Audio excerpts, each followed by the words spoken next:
honestly, 5 seconds was definitely dramatically different this week when it comes down to giving us these teams and just what it overall means to kind of be on their team, or just the fact of like what you're kind of signed up for when running into others that are not on your team might just be uh, kind of a big problem, right?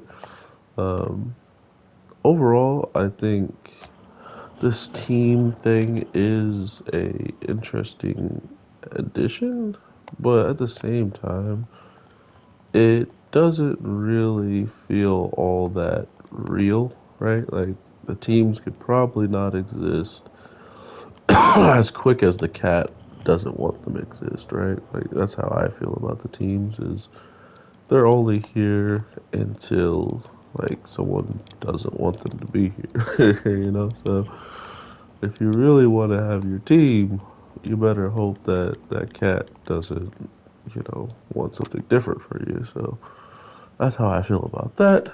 Overall, though, she is definitely cooking up something, man. That cat is a tricksty character, and I think we're going to see more things pulled out of her hat eventually.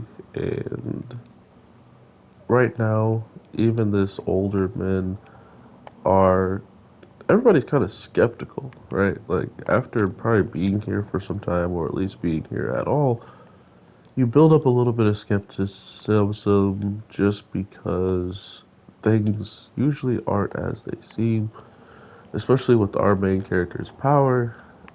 Him aiming his like his hand at this person for as long as he did, for nothing to happen, for then the woman or his, the person who has experienced him with a cannon reacting and being like, "Oh, what are you doing?" Like getting terrified that he's about to do what he can do, making it possible for him to actually have this ability in general. Like without her, the ability would have never manifested, and he would have just been looking real stupid.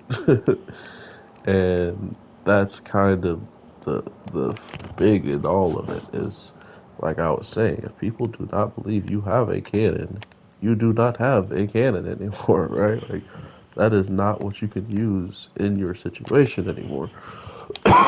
So once it actually comes down to a one-on-one fight, and he can't really use anybody else's mentality around him to make people believe he has a cannon, he's screwed, right? Like that's going to be a hard fight to try to win without having anything, especially if the opponent doesn't believe you have anything. Is where I was kind of going with it. But overall, I hope y'all are having an amazing day, night, evening, whatever the case may be when you're watching this. I am your boy, the Anime G, and I will definitely talk to you sooner than later. So with that being said, take care, everybody, and peace.